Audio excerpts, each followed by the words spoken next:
the Air Force was born. And as early as 1898, the War Department showed interest in the glider. But it took a pair of clever bicycle makers who tinkered with a man-carrying kite to add imagination and power. Wilbur and Orville Wright gave the glider a water-cooled engine of their own design and two chain-driven 8.5-foot pusher propellers. The toss of a coin in 1903 at Kitty Hawk, North Carolina, won Orville Wright the chance to be the first man in history to fly under power. Air time, 12 seconds. Distance, less than the length of a B-36 wing. Wilbur Wright went to Europe in 1908 to find a market for the flying machine, which up to then they were unable to sell. His flights on the continent attracted the President of France, as well as the Kings of England, Spain, and Italy. To Wilbur, it was endless work. In addition to acting as pilot, he was ground crew, mechanic, and salesman. A team of horses pulled the plane to a wooden monorail. This was to serve as a runway on the grassy field. Lifted by a few men, the flying machine was swung into position facing the wind. To provide thrust for the takeoff, the Wrights had developed a weight-falling catapult. After the props were spun, the engine kicked over. Wilbur and his passenger, a French journalist, took seats on the lower wing and braced themselves for an exciting ride.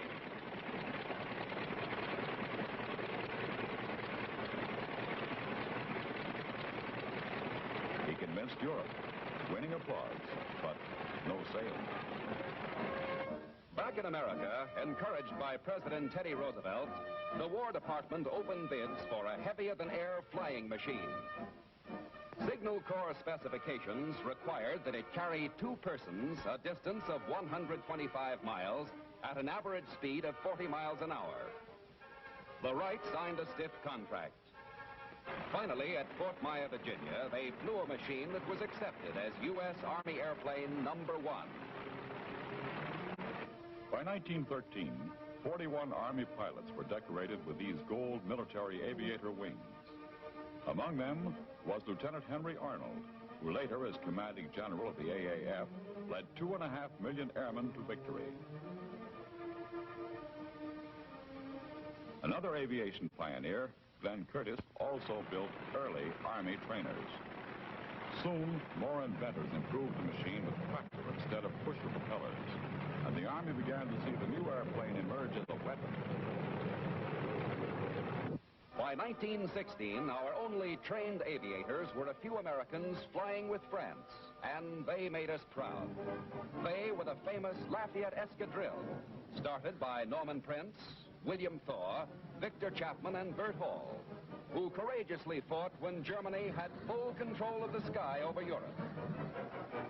When German U-boats forced us to declare war, American air power ranked 14th. Believe me, we were far from ready. I was a rookie cadet, I ought to know. They gave us wooden guns and told us we were going to turn the tide. You know, in a couple of weeks, we began to look as though we might do it. For training equipment, we molded our own bombs out of plaster. Pretty soon, we trained with the real things, Lewis machine guns. Having met the requirements, we were issued leather flying togs and helmets. Assignments were made. We got a chance to fly. First, we made a pre-flight check of the baling wire planes.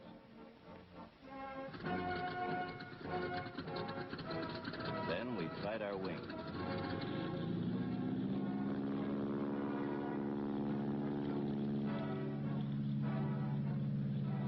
Hours in the air, a few bombs.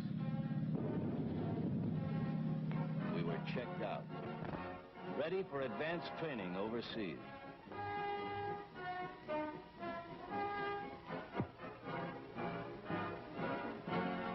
America was producing airmen, but we didn't have a single fighting airplane.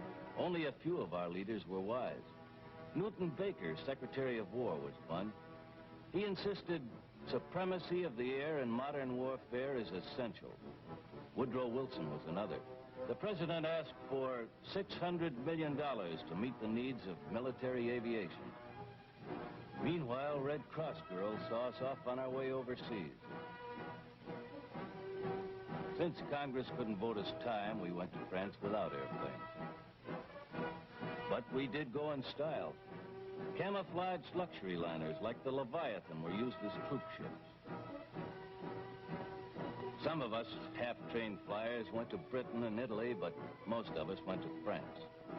There, we found cities of wooden barracks and muddy streets. In outdoor classes, we practiced gunnery.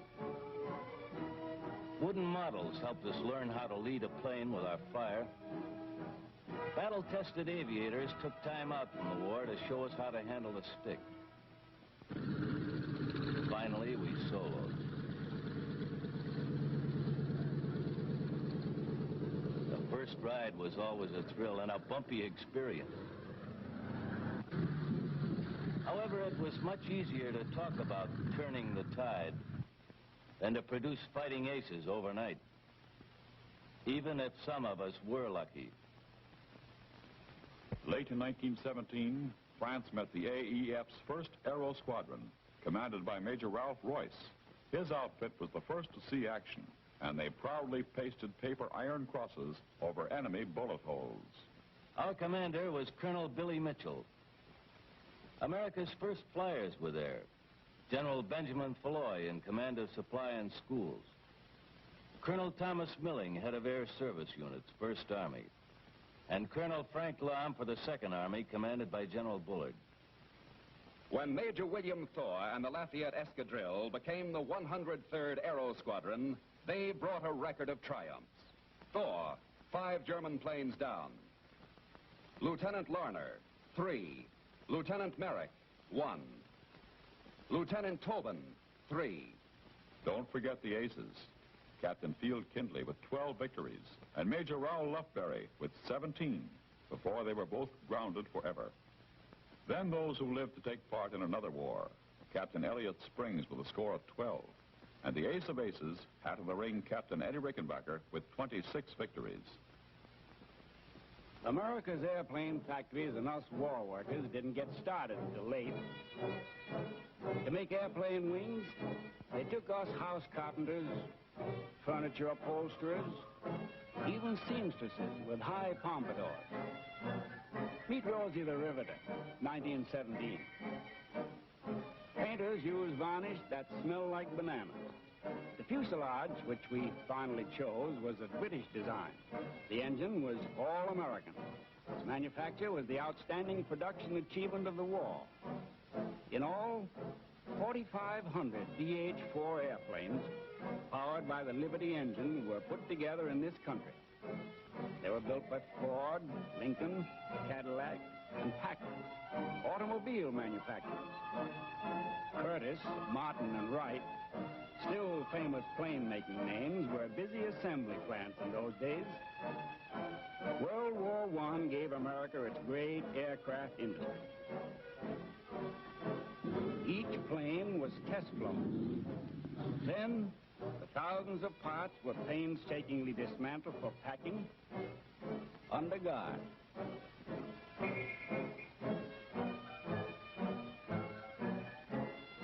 Graded and addressed,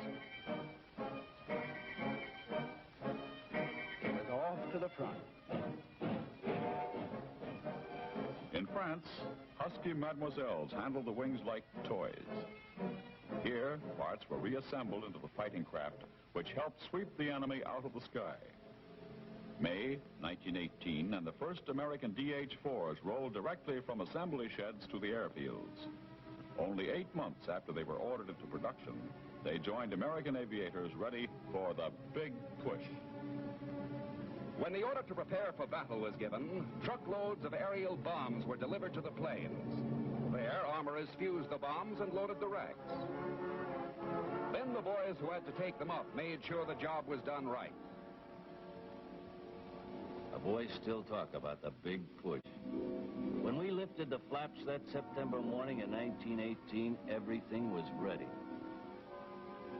Billy Mitchell had asked for every Allied airplane that could fight, and we brought them out.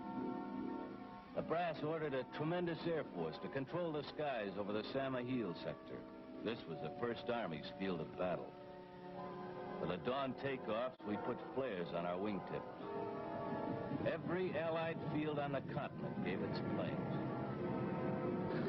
General Mitchell called for 1,500. We actually got 1,481 off the ground. Wooden props spit into the air, and the engines began to rev up. Our mission was to protect the doughboys of the First Army. Some had orders to bomb and strafe enemy installations, others to engage the Germans in the air. Each pilot had been carefully briefed for his part in the mission. U.S. aviators in 609 American planes, now a solid part of Allied air power, rose to attack.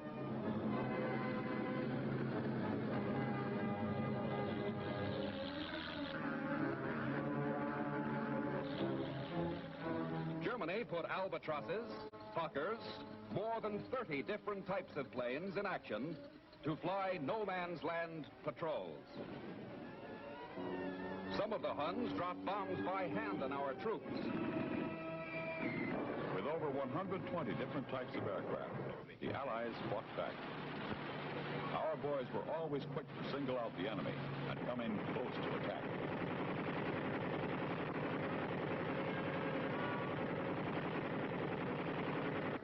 The German was hurt. He tried to escape, but couldn't make it. Our pilot signaled that he had made another kill. And after a victory roll, he rejoined his buddies. Other enemy ships strafed our observation balloons, burning them out of the sky.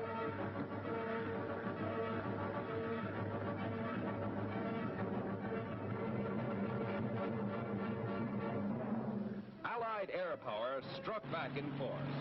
The sky was a beehive of battle. We overwhelmed their air defense, winning and holding air superiority. It was almost the same a few weeks later in the Meuse-Argonne offensive, where we bombed with telling effect in the most notable aerial effort of the war. November 11, 1918, closed a chapter in the unending story of the United States Air Force. Visual history has shown us some of the courageous men, in uniform and out, who cradled the dream of flight and gave us aviation. In the history-making jobs that lay ahead is the inspiring chronicle of more Americans who continued the pioneer spirit. Men with an idea who planned and worked and fought to build the greatest striking force and protective power in history, the United States Air Force.